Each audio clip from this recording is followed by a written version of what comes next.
Okay, everybody, good morning. I'm in Jakarta and I'm speaking currently with Datuk Ahmad Mustafa, a former F1 circuit, Sepang F1 circuit CEO, number one person in Sepang F1 circuit. In that time, we'll be talking about, of course, Formula One. And I think we have found the right person to talk about. The number one person, or worst number one person in Sepang F1 circuit. This is Datuk Ahmad Mustafa. Thank you, Datuk Ahmad Mustafa, for joining us. Thank you for the invitation. Today we will be talking about a circuit, especially Formula One. This is Dato Ahmad business, for sometimes. So thank you, Dato Ahmad, for joining us. Thank you for the invitation. Yeah. I have to correct your statement. I'm the former the former CEO of the Sepang Yeah, International yeah, Circuit. yeah. That's why I said you were right. You Yeah, were yeah, a yeah. CEO. Okay. So again, thank you, Dato Ahmad. And I would like to know actually about the Sepang Formula One. How is the background? Why is it built, in Sepang City, in Malaysia?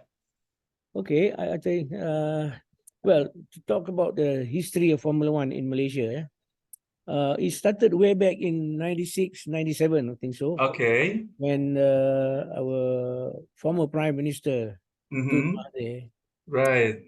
decide to promote the country Mm-hmm. in a bigger way. Right. F1 was a growing brand at that point in time. Right. Okay, F1 was a growing brand, and Malaysia started its involvement in Formula One with sponsoring Jackie Stewart. Okay. Jackie Stewart was a former world champion many years. I mean, in the 70s, I think so. Right. So we sponsored Visit Malaysia I on see. the rear wing of the Mm-hmm. of his Formula One car, Right. and it cost us something like US 16 million or something like that at that Right. point in time. Uh-huh. So, but the exposure was not what we wanted. Right. Right. So the opportunity came to to to get ourselves more involved in Formula One, Mm-hmm. to make use of the brand to promote the country. Right. Right. So at the end of the day, we signed an agreement with Bernie Ecclestone that we were going to Mm-hmm. host the F1, Right. and from then on we built the circuit. It was the circuit was built at a total cost of about 125 million US.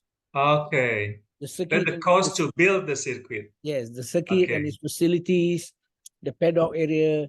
Right. So it was completed in 1999. Right. And then we hosted our first Formula One, I think, in the year 2000. Right.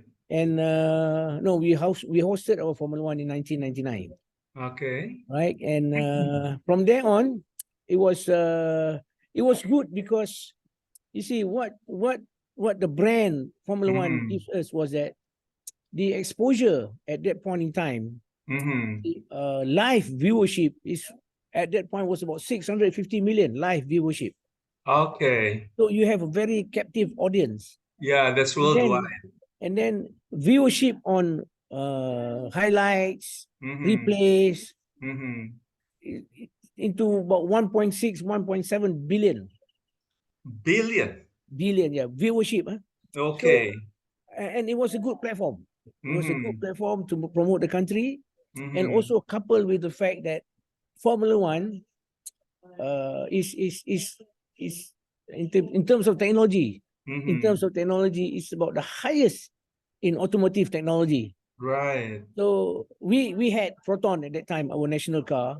Okay. So it was just I guess at that point in time it's the right decision to make Mm-hmm. to Mm-hmm. go into Formula Mm-hmm. One, Mm-hmm. and and we went into Formula One, and we organized that until quite some time. I was there Mm-hmm. for until 2007. Okay. from 2001. Okay. So Formula One provided the platform to promote the country because we are a growing, developing country, and you have to be connected to in terms of the highest in technology. I mean, in terms of IT, in terms of automotive, then also attracting tourists to the country. What they term as sports tourism. Okay. All right. So those were how we started F1. Okay, interesting. And was it, your involvement start, in Sepang Formula One? You have this type of background in circuit world? It was well, I mean, I started in Formula One way back in 2000. Right. I was not directly involved in the circuit, but I was the producer for the Formula One race. Okay. So I was with the TV station at that point. All right. So I was I head up the technical unit of the engineering unit of the TV station. Right. So I was involved in the production, and I had to go for meetings with the Formula One organizer. Right. So, and from there, I think within a short time, I was asked, "You want to join Formula One?" Okay. So I said, "Well, why not?" So I went. I went in, and yeah, I never regretted. Right. It was a huge experience, Uh-huh. and I think at that point in time, we were able to showcase that Right. we are capable of handling Formula One. Okay. The organization of Formula One is huge, because it Right. involves almost all aspects of the government agencies, from the immigration, from the customs, Right. from the police, from the fire and rescue people, from the hospital. So it's a huge organization Right. where you have to involve all these people, because Formula One is shown live Right. to the world, right? And obviously to project the country, the image of the country, so we have to make sure that no mistakes, Okay. right? Yeah. No Yeah. mistakes, and the participants, the team, and whoever is coming to Malaysia, Right. well taken care of, right Yeah. from the point they step out of the aeroplane into the airport, to the immigrations, to the customs, Right. their logistics and whatnot, all the way to the circuit. Yeah. Hence the reason for building the circuit about 15 minutes, 20 minutes from the airport. Oh, okay. All right. So that Yeah, is a that's very critical close. factor. That's right. Right. It's a very risky business. It I is I understand. But have you it's experienced any, accident, big well, accident? personally, Mhm. our circuit has been very safe. Right. The F1 circuit has been very safe, and we had no major incidents at the circuit. Okay. But on record, Mhm. the cost of safety for Formula One, all right, Right. you cannot put a real number to the cost of safety, Mhm. simply because Murphy's law. Mhm. Anything that can happen can Mhm. and will happen. Right.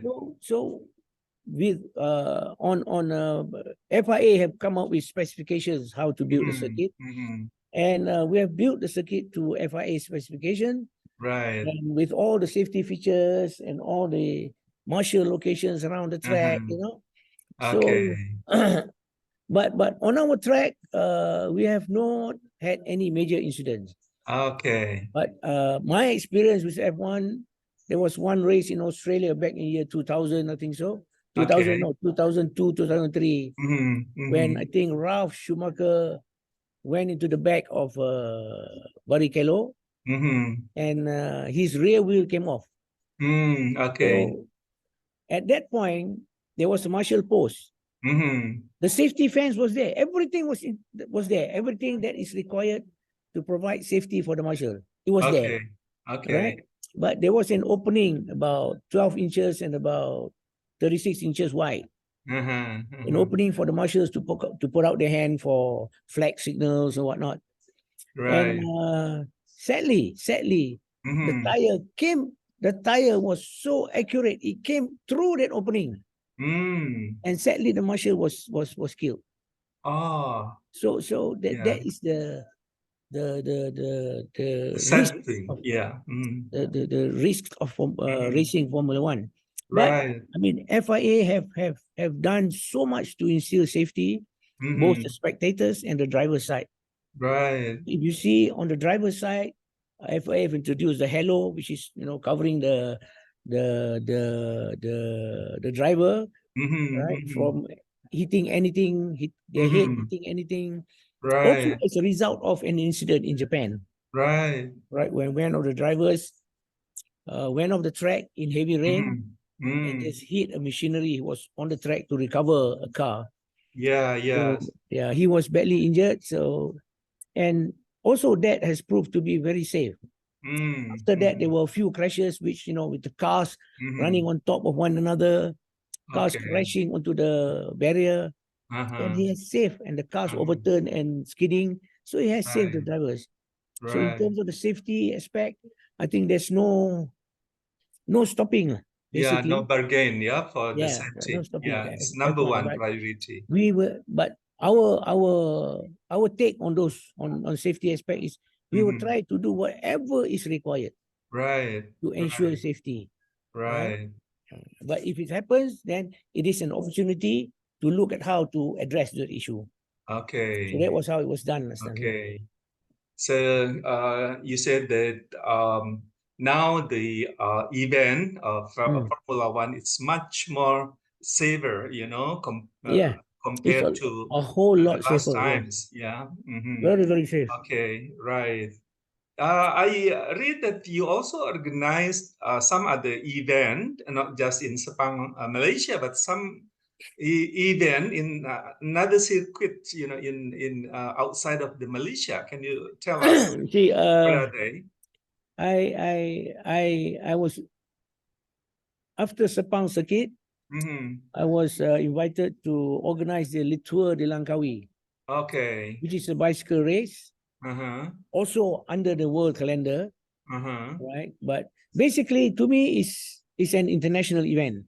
Okay. So when Even you though talk this is about in international Malaysia. event, it's about how you project the country, Right. the country's tourist aspect, the country's technical capability, Right. and the hospitality of the country. So in any event, if you want to talk Right. about event, in any major event, international event, these Right. are the things that you need to look at. These are the things you need to look at, at the what the world wants to see of your country. A stable country, right? So hospitalities, people are very Right. friendly. Yeah. Then you have the Infrastructure technology to do probably. it. So you have the resources to do it, right? Right. But going back to Formula One, Right. I was consulted for the initial design for the Shanghai International Circuit. Okay. When was Yeah. it? So it was for China at that point in time, they were interested in hosting Formula One, but they didn't exactly know what to do. Right. So according to them, they went and looked at various Formula Ones, but they chose Malaysia as an example because in the year 2000, if I'm not mistaken, or 1999, we won the Okay. Organizer of the Year award. Oh, Right. right. So That's great. yeah. So personally, I helped China to put up an organization to organize Formula One, how to make it happen. Okay. So that was way back in 2002 or 2003 was history now. Okay. China, where they have the circuit in what city in China? In Shanghai. Oh, Shanghai. Right. I Shanghai. heard India has one big circuit also as well. India had one circuit. India hosted Formula One time, but then they, I think, see, then they gave up I see. because Formula One is is expensive. It is expensive, right? But the returns from the amount of money you spend, if you look at the business of Formula One, Right. the returns on the amount of money you get you spend is huge. I take Malaysia for example. In 2002, 2003, 04, and 05, when I was hosting Formula One, Right. see, the government spends about 120 million ringgit. Okay. At that point, it was about 40 million US 40 million for the US. rights fees. Right. Yeah, big The rights money. fees, yeah. So we spend that to bring Formula One to the country. Right. All right. But the tourist influx into the country due to Formula One and during the week of Formula One only, Right. the income to the country was easily about 100 million US. Oh, right. So, but the 100 million doesn't come in cash to the government, but what it Right. does is it comes in terms of logistics, in terms of Accommodation, food, beverage. F&B, hotels, and the beneficiary at the end of the day was agriculture. Right. Right. So in terms of the economics of Formula One, these are the things that you need to look at, whether it Right. benefits the country. And in terms of as far as Malaysia is concerned, it does benefit the country. Right. So we commission the economic faculty of University Malaya to conduct an economic impact analysis. And Right. these are the data that we got to To allow us to continue Formula One. All Right. So the economics of Formula One, the business of Formula One is that you spend money while the country makes money through all these tourists coming in and expenditure. We also get an opportunity to expose Malaysia to the world. Okay. The bigger scale. Right. Because the brand, the Formula One brand is huge. If you compare the Formula One brand to any other race. Right. All right. I think one of the biggest was NASCAR, which is the US-based race, NASCAR series. So Formula One, I think Formula One 600% higher in terms of 100%. yes, higher in terms of viewership. Okay. So if you talk yeah, about top one. Yeah. if you talk about, let's say NASCAR was 10 million viewership, Formula One is like 60 million, 70 million. So this is just a comparison. But in terms of numbers of eyeballs, now currently live eyeballs easily about, I think almost 700, 800 million, could be almost 1 billion. So and the repeats and the highlights will bring it to another 1.7, 1.8 billion people watching. So it's a huge event, Formula One, huge sporting event. Yeah. And Malaysia made the decision to ride on that brand itself. Right. And how is the update of the status of the Sepang circuit now? Because there's been some times, there's okay. event. Can you update us on that? Okay. The circuit now, we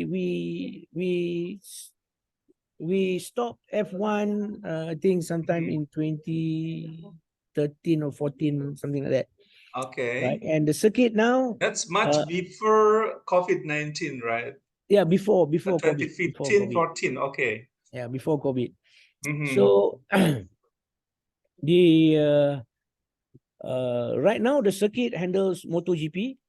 Oh, okay. One of the biggest international events. Why is it motorcycle Moto event. GP now? Yeah, Moto GP. So Moto GP also has very high audience. And then rest of the time, the circuit in terms of sustainability. Right. The circuit has to be maintained, and it has to be maintained on its own. We cannot rely on the government to give money all the time. Right. So the circuit has been rented out for other international events. So but focusing on motorbike now. No, not only motorbike, but Sepang International Circuit has become a major location for events. Right. So we have other people or other organizers organizing like the Le Mans Asia Series, Oh, Asian Le right. Mans, and a lot of So you races, rent 2 wheels it to or them, 4 wheels. right? All right. Mm-hmm. So and Okay. then the track days, the track is being Mm-hmm. used almost 365 days a year. Oh, okay. So now Okay. the Still track busy is, nowadays. yeah, it is sustainable. Okay. All right. So, Mm, but I think the challenge we mm, faced was, although motorsport is a sport that is very well followed in Malaysia, mm-hmm. right?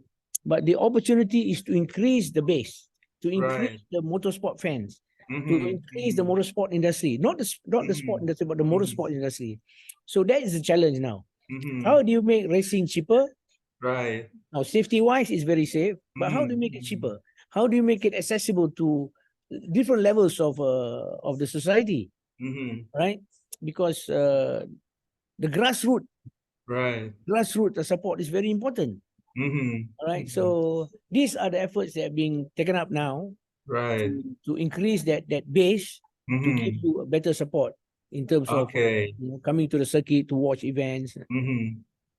Yeah, but F1 is still much more popular comparing to Oh yes, yes. bike, right? And what is the cause? The number one problem, not a problem, it's a challenge, to run the I Formula think One. You said the you circuit of the Sepang Formula One has stopped for some time since 2015, right? okay. If you look at Formula One, okay, Mm-hmm, mm-hmm. domestically, we have the support, we have Right. the fan base, all Okay. right. But I think commercially Uh-huh. is very, very, because the exchange rate has changed. Okay. All right, the exchange rate now. When we were doing it, you're talking about three three ringgit to a dollar, Mm-hmm, mm-hmm. but now you're talking about 460 to a dollar. Okay. Yeah, So it's dropped quite so previously significantly. we're spending 120 Mm-hmm, million. Now mm-hmm. it's well, it's almost 200 over million. Okay. So that is the biggest challenge. Mm-hmm, mm-hmm. All right. Right. But then again, with that challenge, you have the opportunity of Mm-hmm, gaining it back to the countries. mm-hmm, All right. And the other challenge now is that there's so many countries now mm-hmm, waiting to get into Formula One. mm-hmm. Right. Formula One, if you see during those days, like 2000, Mm-hmm. 2001, we had 18 races per season, Okay, out all over the world. all over the world, Okay, 18 races. okay, Then it start increasing and increasing, and I think this year it was about 23 races, okay.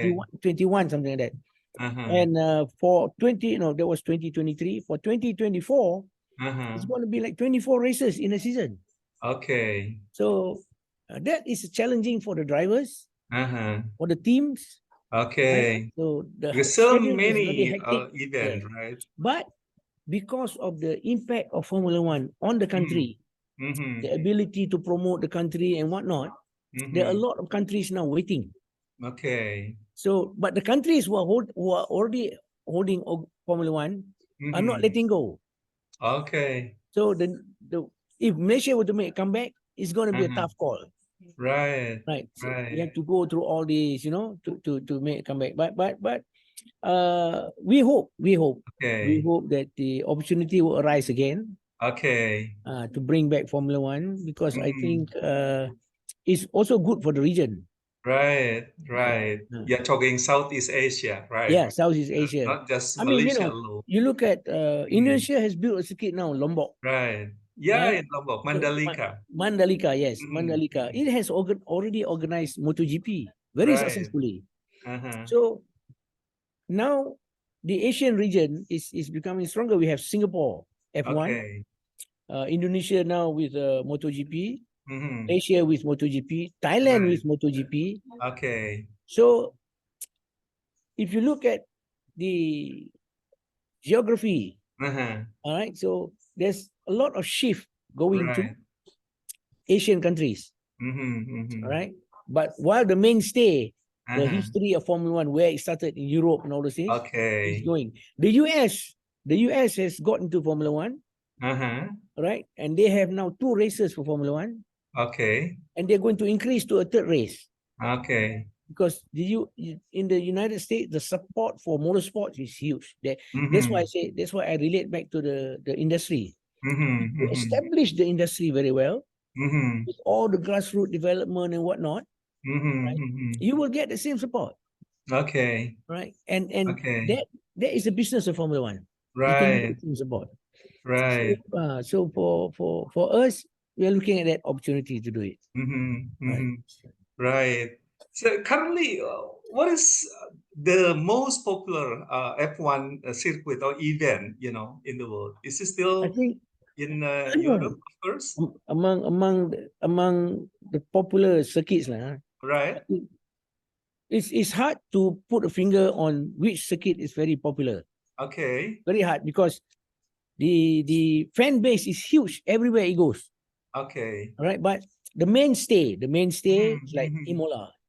Imola is a mainstay because that's where Ferrari started in the history of Formula One. Right. So in Italy, in Brazil, there's a huge, because Brazil has a huge Formula One Oh, okay. history. Brazil has huge Formula One as well. Yeah, huge Formula One history, Okay.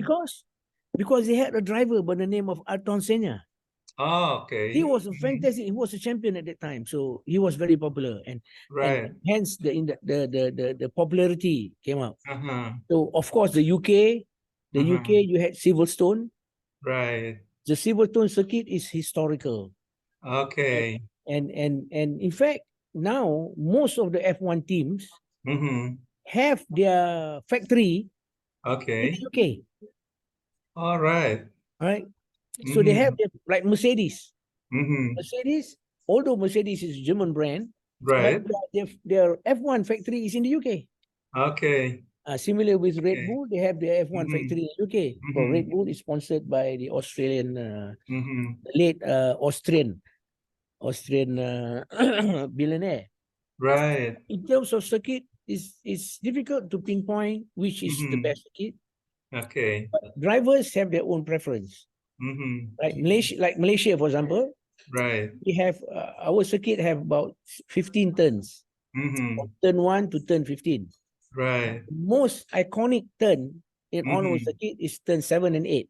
Okay. So a lot of drivers do mention that turn 7 and 8 is the iconic turn at Sepang circuit. So if you go to Spa, for example, in Belgium, Okay. the Eau Rouge is the, it's when you come up from the starting line, you go up the hill. From a driver's point of view, you go up the hill and you see nothing. You see the sky, right? Because after that it goes downhill. But they are pedal to the floor, Okay. full throttle, without being able to see what's happening at the other end. That is one of the icons of the Spa, Belgium. So every circuit has its own specialty, right? So because of the fan base is very consistently huge now, so it's very difficult to pinpoint which circuit. Okay. But among the popular ones, like I said before, Yeah. and also Australia, because Australia is the first race in the year. Oh, right. So right now, F1 has taken a break. F1 has taken a break, and fans are eager to see action. So the moment Australia Grand Prix hit, they are waiting for that, to see new teams, if there are new drivers, if there are, right? And how much the teams have improved throughout the holiday season. So and in short, I mean, yes, F1 has created such a buzz globally. Right. Right. So that's why the business of Formula One is very, very huge. So that's why I remember in one of the races in Malaysia, I think 2003, Pablo Montoya, he was driving for Sauber. Okay. Sauber with sponsored by Compaq those days, and Compaq, huge computer company. So he was he was given a drive-through penalty. Right. So a drive-through penalty is a penalty where the driver have to come back into the circuit and drive through the pit, drive through the pit and exit and continue racing. But Okay. that drive-through is worth 22 seconds. Ah. So can you imagine 22 seconds? Mm-hmm. If I focus my camera on the car Mm-hmm. for 22 seconds with Right. a live viewership of 700 million, Okay. what does it mean to compact? It's huge. It's huge Mm-hmm. because it's 22 seconds, 700 million people watching Mm-hmm. compact computers. Mm-hmm. Mm-hmm. And I missed that. Ah. Okay, the camera team missed that. Ah. Oh, it was the next day I got messages like crazy, condemning the Okay. fact that we missed that, and Okay. also for the stakeholders of Formula One, Mm-hmm. Mm-hmm. because the sponsorship is huge for them, not sponsorship. Right. So the business of sponsorship is running to billions. Right. All right, so Compact will say, how can you miss 22 seconds of my name? Yeah. So what was the lesson learned? Uh-huh. But that is the business of Formula One. Right. Right.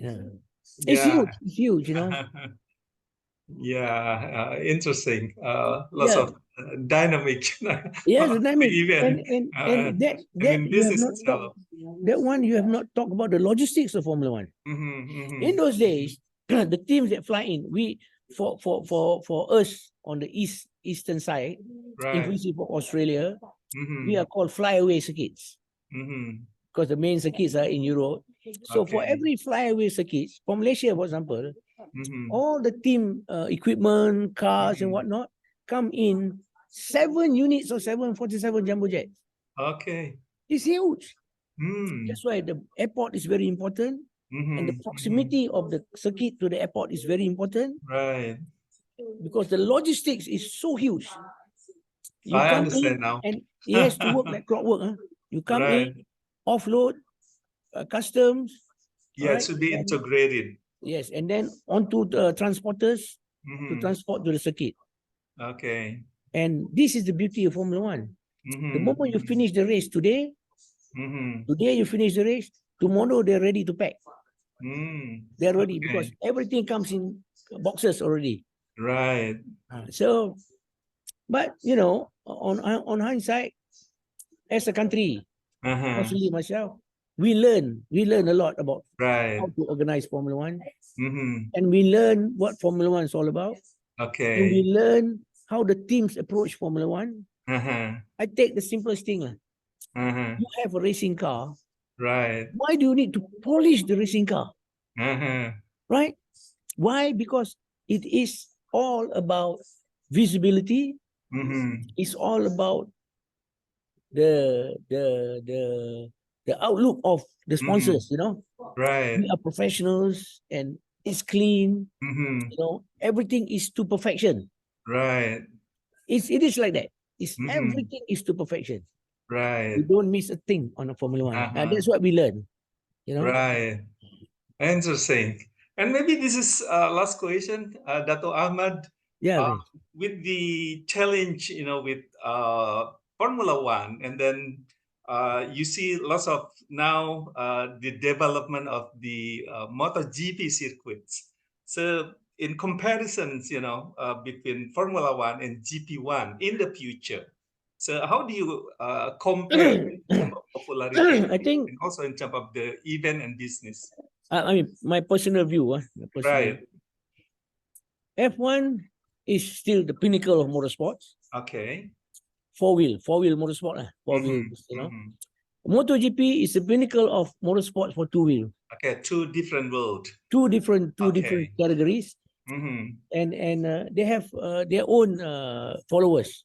Okay. But for motorhead like me, any motorsport event is okay.